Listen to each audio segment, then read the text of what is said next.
Ito po yung ating passage, mga kapatid. Let us all stand po. Let us read. At saka in respect of sa ating sa salita ng Diyos. Ito po ay sa James 4:6-8.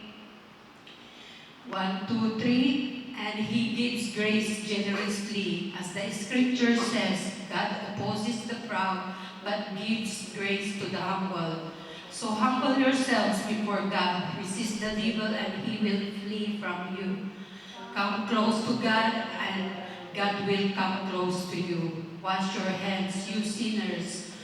Purify your hearts, for your loyalty is divided between God and the world.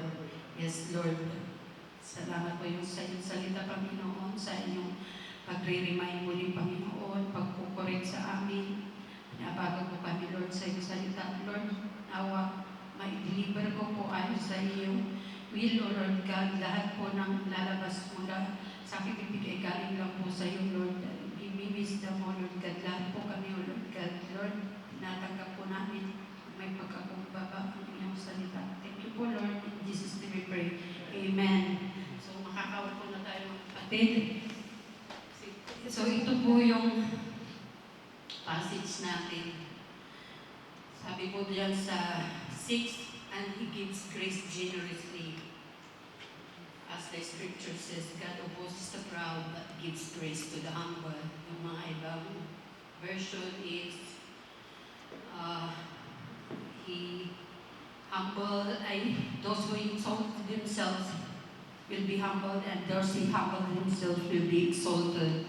Yung mga iba naman is yung God gives favor to the humble, God lifts up the humble, yung mga ganun, yung mga ibang version. So, ito po tayo, ito po yung ating theme, always choose to be humble. Bakit sinabi po always, sabi ni Brother Joseph, choose to be humble? Bakit Pilipino dito pa always? Dapat kasi i-remind natin yung sarili na, ngayon nag-choose ka, pero mamaya naman, may pagmamalaki na naman. Kasi ang pride, lahat ng ating nasa atin. Pride natin sa pera, pride natin sa kaalaman natin, pride natin sa mga pag may karunungan ka, nagiging ma-pride ka na. Kaya always, sabi ko sa kanya, parang every time kailangan mong i-choose na maging humble ka. It's a choice, sabi nga. So, why should we always choose to be humble? Because ito yung mga ating points. It brings God's grace. It protects us from evil. It brings us near to God. It makes us loyal to our God, and it gives glory to God. So isahin po natin. Ang humble parang madali ba? Mahirap ba? Parang kuwan na ba yan? Yung nakukuha ba, namamana ba? Parang pagkatao na ba yung personality na ba natin yan? May mga ganun, may mga nakikita ko, napaka-humble naman ito. Parang sabi ko, siguro ganyan yung pamilya nila, talagang humble, talagang kuwan. Pero yung mga sa atin kasi, iba-iba din yung perspective natin or point of view natin. Kasi yung mga iba, kung humble ka, as yung mga tingin is parang mababa ka, parang nandyan ka lang, parang wala kang kuha na parang kinakaya-kaya ka, kaya hindi pwede tayo maging humble, sabi ng mga iba. Hindi pwede maging humble kasi kayanin ka. Yung iba naman, nagiging tough. Yung pagka-tough na nila is nagiging arrogant na, naglilid naman sa distraction sa kanila. So, saan po tayo lulugar? Maging humble or maging proud? Diba ako, sabi ko, dito is God opposes the proud and gives grace to the humble. Hindi, i-reject po ni Lord yung proud, masyadong ma-pride yung proud. Hindi po pwede sa Kanya. Kasi yun po ang naglilid ng sin sa atin. At pag nag-humble naman tayo, pag palagi natin piliin maging humble, is ito naman ang mga nakukuha natin. It benefits us na it gives grace.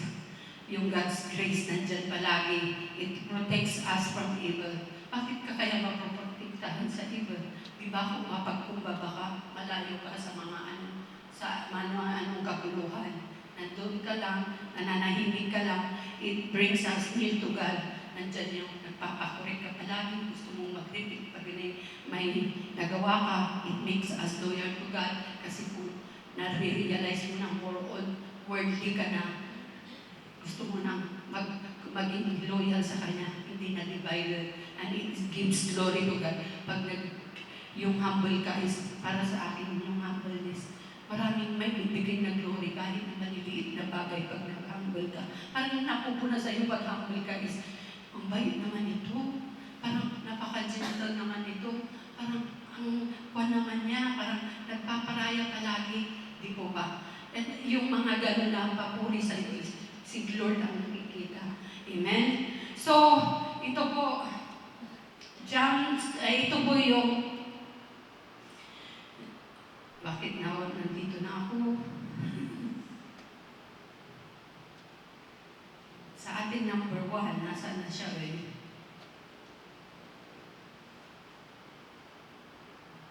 Balik po ako. Wala yung aking 1. Ito po. So, ito po yung, and He gives generously as, so ito po yung ating verse, it brings God's grace. At ang ating verse dito is yung sa verse James 4:6, and He gives grace generously. As the scripture says, God opposes the proud, but gives grace to humble.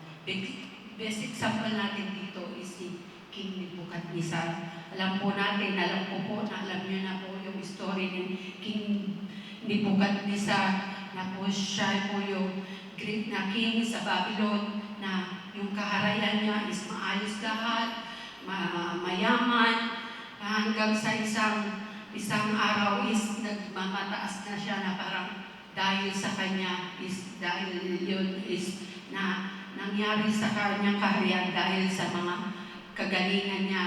Pero dito po, tignan po natin sa Daniel 4:29-30. Sabi po dito, 12 months later, as the king was walking on the roof of the royal palace of Babylon, I have built as the royal residence by my mighty and power, and for the glory of my majesty. Even as the words were on his lips, a voice came from heaven. This is what is decreed for you, King Nebuchadnezzar. Your royal authority has been taken from you. Hindi lang so, kinuluhan yung kaharian niya, naging kwan pa siya, inilayo na nga siya sa tao, dinala siya sa pagubatan, at naging hayop siya. Talagang kumain pa po siya ng damo. As in, naging hayop na siya, nawala na yung pagka-isip niya na tao, isip hayop na siya. Kaya yung mga itsura niya, pati mga kuko niya, sa tagal niya na doon is naging kwan po siya, talagang hayop na nga po siya, kumakain na nga ng damo. And then, sabi po dito is, nawarningan po siya, di ba? Ano siya, sa dreams. Tapos, interpret sa kanya ni Daniel, sinabi na yung sobrang taas na tree na lahat sa kanya, sa kanya nakasilong is, yun yung kaharian niya dahil lahat sa kanya, parang lahat sa kanya umaasa. Pero nagmalaki, parang mangyayari din na magiging hayop ka at hanggang titingala at babalik yung pag-iisip mo at may babalik ka rin sa kaharian. So, yun po, hanggang sa nangyari yun. So, dito po, nakita na natin yung ayaw na ayaw ni Lord na maging proud. Kasi galing naman kay Lord yan eh. Bakit parang naiisip niya na galing sa Kanya? Hindi po rin natin yun maiwasan. Na minsan, may mga nagagawa tayo na nauuna natin i-praise yung sarili natin, itaas yung sarili natin, na i-give glory yung sarili natin, kinukuha na natin yung glory. Kaya hindi po dapat yun. Kasi hindi po talaga gusto ng Lord ang makuha yung glory sa Kanya. Sa Kanya lang po lahat. At dahil doon ay naging proud talaga si King Nebuchadnezzar. Pero ang maganda po dito is nakuha niya po din siya. God opposes the proud. Talagang inupos siya, nireject siya. Pero dito po makikita rin din natin na binalik siya dahil sa pagkakabol niya. Sabi niya po dito sa Daniel 4:37, Now I, Nebuchadnezzar, praise and glorify and honor the King of heaven. All his acts are just and true, and he is able to humble the proud. Di po ba? Parang binawi niya, in-acknowledge niya na si Lord lahat yun. Another example of being proud of God opposite is the story of the Titanic. Narinig niyo na ba yun? Parang narinig ko to na minsan sinangkot ni Brother Marieto.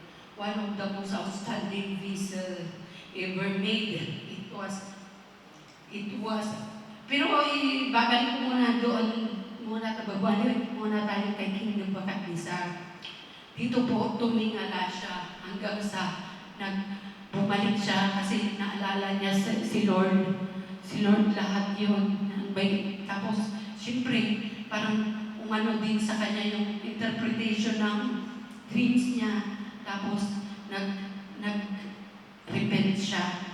Kaya binalik po yung sa pagkatingala niya yun, nag-humble siya, bumalik agad yung pag-iisip niya. And then, binalik po siya sa kanyang kaharian. Yung sa atin po, hindi tayo dapat tingalain natin yung sarili natin, kundi si Lord lang ang ating tingalain. Kaya nang ginawa ni King Nebuchadnezzar. Yun po ang ating pinakaki na parang lumapit tayo kahit na sinuman tayo, kahit na ngayon naging proud tayo, may pag-asa pa rin na may chance tayo, may nandyan palagi yung grace ni Lord sa mga humble. Mag-humble lang tayo palagi na siya ang ating Diyos at makakatulong sa lahat ng bagay sa atin. Amen? So yun po, binalik agad niya kaharian at mas more powerful pa po siya. Ito naman po ang aking pagsasalita. So another example na po, ang sinasabi ko dito is yung story of the Titanic. Yung Titanic po, alam po natin na sa pelikula na panood natin, ang ganda naman ito, ang laki-laki. Hanggang ngayon po daw wala pang makakatalo sa Titanic. Grabe yun. Ang tagal na, 1912, pero parang ang daming napaka-luxurious na ship. Grabe naman yung mga ginamit doon. Tapos ang ganda-ganda na. Bakit ganun? Parang high-tech na nung time na yun. Tapos sabi nga dito is, yung story niya, one of the most outstanding vessel ever made. It was 172 feet tall, 882 feet long, and 92 feet wide. The creator of Titanic said, not even God can. Siyempre, di ba yung mga gumagawa ng ganyan bago nila i-open o grand opening o mag-operate na. May mga interview, kaya ganito. Nung in-interview yung may-ari, sinabi niya, God, not even God daw can sink, hindi niya mapapalubog yung Titanic dahil tinawag nga siya na unsinkable. Pero hindi yun inalaw ni Lord. Kasi si Lord lang pati minak niya, si Lord pa, sinabi niya lang sa palagay ko, hindi ito may. Kaso, dinamay niya pa yung pinakahari ng mga hari, yung nag-create sa kanya, mismo nag-create sa atin, sinabi pa niyang hindi mapapalubog ang Titanic. Pero alam niyo ba, hindi po nagtagal ng ilang araw yon. At yung daw is ginawa ng 3 hours pagka bunggo niya sa iceberg, 3 hours bumubog na. Ganun po si Lord. Hindi po tayo talagang pwedeng magmalaki sa Kanya. In a split second ko, pwede niya kunin sa atin lahat, lalo ng ating buhay. Kaya hindi po natin pwedeng magmalaki. Yun, narinig na may record pa daw yun. May record yun ng mga sinabi niya. Kaya hindi inalaw yun kasi lalo nang marami nang makakarinig. Kung existing pa yung Titanic, nasa na si Lord? Nasa na yung sinabi niya? Even God, hindi niya mapapalubog, cannot sink yung Titanic kasi sinabi ng unsinkable. Ay naku po. So hindi po yun inalaw ni Lord.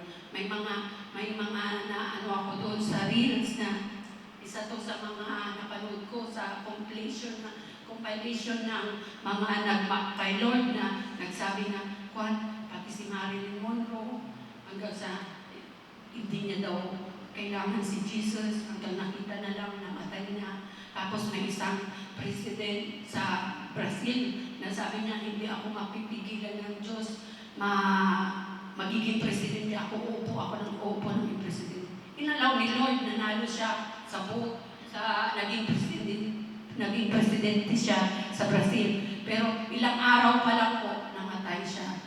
So, hindi natin kayang imak si Lord, hindi natin kaya si Lord. Lahat sa Kanya, kaya hindi natin pwedeng pagmalakihan. Amen?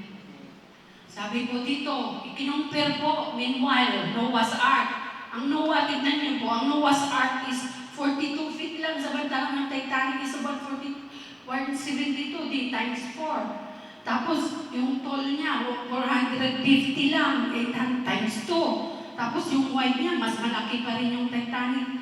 Tapos, it was made in wood, yung Noah's Ark, pero yung Titanic is steel, made of steel. Tapos, it carried yung 50,000 animals at saka mga provision nila for 1 year nila sa store sa 40 days and 40 nights yun na flood. Na alam po natin yun. Kasi po, nandoon yung power ni Lord sa kanila na nag-sustain. Kaya na-sustain po yun. Kung yung Titanic nagpakumbaba yung may-ari, sa awa ng Diyos, nangyari ito. Ito ang pinakamagandang ibinigay sa akin ng Diyos. I don't think na hindi yun, At until now, nagbibigay pa rin ng glory na nakikita pa rin na sinustain yun ni Lord hanggang ngayon na nakita din natin sa personal yun. Na siyempre nagtuloy-tuloy na yun sa mga generation. Hanggang doon na lang kinakna ni Lord. 3 daw yung barko nung may-ari naman, pero sa Titanic na lang, unang pa na lang niya is nilubog na. So, yun po. Pero yung favor ni Lord, yung ginawa ni Lord, yung kagustuhan ni Lord sa Noah's Ark, malayo-malayo sa Titanic. Pero, nandun yung favor ni Lord. Siyempre, sister, si Lord ang nagpagawa niyan. Kaya nga, kahit natin yung kung ano ang mga plano natin, yung mga plans natin, kung anong gusto natin gawin, kung i-commit natin sa Kanya, is tutulungan din niya tayo. Amen? Ito naman po, itong pangalawang point sa atin is protects us from evil. Ito po yung sinasabi ko na sabi po dito sa James 4 verse 7, so humble yourself before God.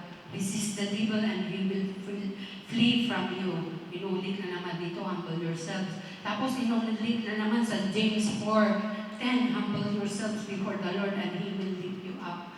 Dito po, pag isayan natin yung sinasabi ko, pag humble tayo, malayo tayo sa kaguluhan, malayo tayo, nare-resist natin yung devil, hindi tayo napapahama. Kasi being humble is lumalayo pa, ayaw mo ng mga gulo, ikaw na yung nagiging peacemaker, ikaw na yung nagpapakumbaba, kahit na sila na yung mali, ikaw pa rin yung nagbibigay. Kasi nga ayaw mo na ng gulo, kaya you resist the devil by being humble. Kaya yung pinakaano po niya, at saka yung and he will flee from you. Pag iniresist naman natin yung mga evil na yan, pag nilayuan natin ay pag inaano natin, inarangan natin, o hindi tayo iniresist nga natin, inayawan natin, is lalayo sa atin ang mga masasamang gawain. Kaya po dito, sabi din po sa 2 Thessalonians 3:3, but the Lord is faithful, He will establish you and guard you against evil one. Siya lang po ang mag-guard sa atin. At talagang, lalo na kaya nga sinabi, He will lift the humble. He will lift you up. Pag i-lift ka ba ni Lord, pag itataas ka ni Lord, sa palagay mo, maaano ka ng kaaway? Si Lord na yung nag-lift sa'yo, nagtaas sa'yo, kaya hindi ka makakanti ng evil. Hindi ka lalayon ka talaga. Kasi nandyan yung protection mo, si Lord. Lord. Tapos sabi po dito, Romans 8:31, what then shall we say in response to these things? If God is for us, who can be against us? Alam ko po na palaging si Lord ay nandoon sa amin. Kaya nga po, inaisip ko nung binabasa ko, bakit kaya yung mga Israelites ayaw nilang maniwala kay Lord Jesus? Ang gusto nila yung talagang hari siya. Pwede naman kang maging hari, Lord. Parang sabi ko, pwede ka naman maging hari mabait, Lord. Yung talagang tough ka na hari na hindi ka naman yung masamang hari. Bakit hindi mo yun pinakita sa kanila para maniwala na sila sa'yo? Hindi yun pinakita kasi sa atin nga, yung example ni Lord Jesus ang gagayahin natin. Kung lahat tayo ay piling-piling hari, di ano na, parang talagang pinakamababa ang ginawa ni Lord. Naging humble talaga siya as namuhay na tao dito sa mundo. Pinakita talaga niyang pinakamababa siya. Kasi sabi ko, pwede na bang si Lord kasi talagang king naman siya, sabi ko. Pero hindi niya inalaw yun kasi nga kung lahat tayo magiging ganun, ngayon na nga lang, humble na nga siya, marami pa rin proud sa atin. Ano ba yung pinakita na ni Lord na talagang tough siya, na talagang hari siya, pero mabait siya. Di lahat na, sinasobrahan pa natin na naman. So, talagang pinakita ni Lord na humble lang kayo. Kung ako nga si Ama, Ama lang ang tinataas ko. Sabi niya, Ama lang ko na siya, binibigay ko pa sa kanya lahat. The one who sent me, binibigay ko sa kanya lahat. Pero kayo ganun din, parang ganun din ang gawin natin. Paging humble lang. Amen. So, number 3, it brings us near to God. Sabi po dito sa James 4:8, come close to God and God will come close to you. Yung other version po, draw near to God and He will draw near to you. Wash your hands, you sinners. Purify your hearts, for your loyalty is divided between God and the world. Dito po, ang mapagkumbaba is talagang lumalapit yan pala sa ating Panginoon. Nagre-repent siya. Kaya sabi niya po dito, wash your hands, you sinners. Kasi alam po natin na hindi naman po tayo dahil sa natanggap natin si Lord Jesus na ating tagapagligtas, hindi na tayo magkakasala. Hindi na tayo matutukso sa mga paligid natin. Pero kung once na mapagkumbaba ka, malapit kang lumalapit sa ating Panginoon. Kasi hindi mo yun ma-take sa sarili mo. Teachable ka Gusto mo turuan palagi yung sarili mo na sumunod sa Kanya. Hindi lang sa teachable ka dahil ang humbleness is nag-lead yan ng mag-obey tayo, maging teachable tayo. Kaya yun palagi nating nawawas for being humble is nagre-repent tayo, lumalapit tayo palagi kay Lord. And that's purify us. At saka yung loyalty natin, minsan nag-divide, minsan nare-realize natin more on worldly na tayo, tapos bigla na natin magpapakababa, maghihingi uli ng tawad. Tapos sabi niya nga, dito is being humble allows one to rationally acknowledge ways. They can improve themselves. Gusto mo palaging mag-improve kung humble ka. Gusto mo palaging, Lord, tulungan mo naman ako dito. Parang palagi na akong ganito. Palagi na akong nandito. Palagi nang hindi ko mapigilan ang sarili ko sa ganito. Tulungan mo naman ako. At saka, yun nga, yung loyalty natin is hindi pwedeng ma-divide. Mga kapatid, ako mismo, nandito ako, hindi ko rin alam kung bakit ko ito ginagawa. Sabi nga po is, bago mo linisin yung bakod ng mga nakikinig, is linisin mo na muna yung bakod mo. Sinasabi ko po sa inyo is, sabay po akong nakikipaglinis ng bakod ko.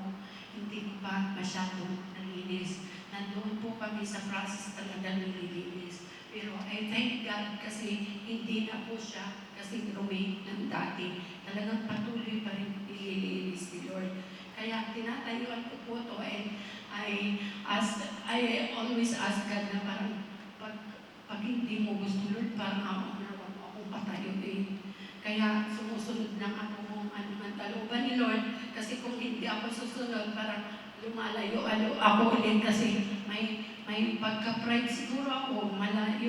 Yung sin ko is talagang inaano pa. Kaya minsan nga is gusto ko nang magkulong sa bahay kasi ayoko yung mga paligid kasino.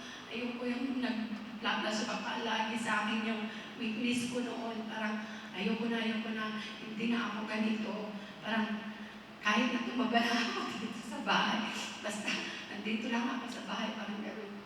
Pero, thank you Lord, at ang pinaka-maganda pa doon mga kapatid is, hindi ko po ito inaano para hindi rin kayo magkasala sa bakit ano ba itong standing ni Brother Joseph at saka ni Sister Nancy, bakit ganito, bakit ganyan.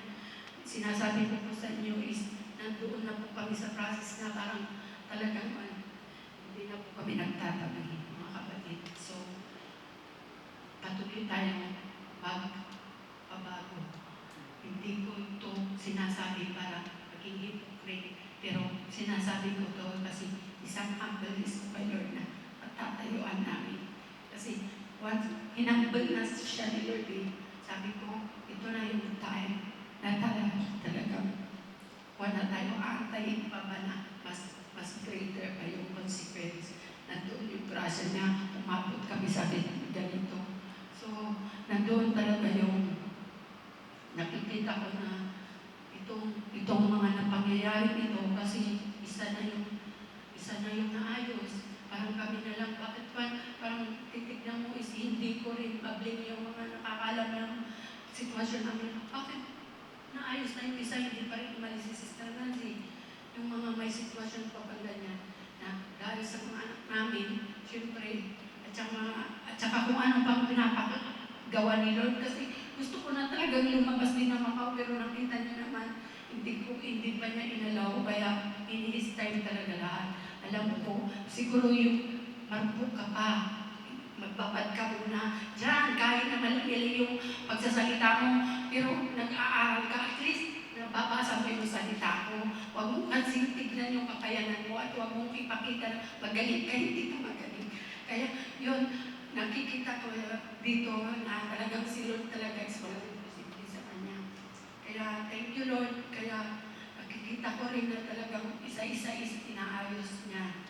And yun nga, pati si Marjo, malawak yung pag-iisip na ngayon, maraming naiintindihan na niya yung sitwasyon. Kaya, at isa na rin siya sa ginagamit na maging content dahil sa kanya. Kung awa ng Diyos, makabili ng bahay sa pangalan niya. So, thank you Lord. Nawa, ialam niya kasi para sa kanila yun. So, yun po mga kapatid. Ano po yun? It brings us near to God, diba? Pag-humble tayo, pag nag-humble tayo, kahit hindi ka humble, magpaka-humble ka lang. Lalapit ka kay Lord. Kasi Lord, ang lalapitin mo, hindi nandyan yung, siyempre, nandyan yung magiging, kung tayo sa ating, mas nakakaalam sa atin. Kay Kuya, kay leader natin si Brother Joseph, magsasabi tayo, tama ba itong mga ginagawa ko, hanggang sa mag-pray ka rin, yung hindi Lord. Amen. Yun nga po ang binawasan ko, yung pride ko, yung talagang nilabanan ko yun na parang yung pride ko is ayaw ko patalo kay Brother Joseph palagi. Parang ako yung tama. Pero talagang pinapakita nila na hindi ka tama. Walang tama sa'yo parang yun. Kaya magpaturo ka. Kaya ngayon po, nagpapaturo na ako. Kasi kung hindi pa ako magpaturo, wala na po akong may bibigay sa mga anak ko. Paano na to? Parang gano'n. Wala nang maiiwan. Parang gano'n. Kung kukunin na ni Lord lahat. Kaya thank you Lord. At kahit pa paano po, wala po talagang yun nga, sabi nga po doon sa, di ba, 3 sila na inaipako. Yung isa is, minak niya si Lord Jesus, kung talagang hari ka, ba't mo hindi naligtas ang sarili? Pero yung isa, nagpaka-humble, naniwala kay Lord. Dalhin mo naman akong pagkonsa para dahil sa sabi niya. Yun, hindi yun nag-church, hindi niya din alam ang mga kung anong alam natin, pero naniwala siya kay Lord. at saka nagpakumbaba siya. Anong kidoon? Nagpakumbaba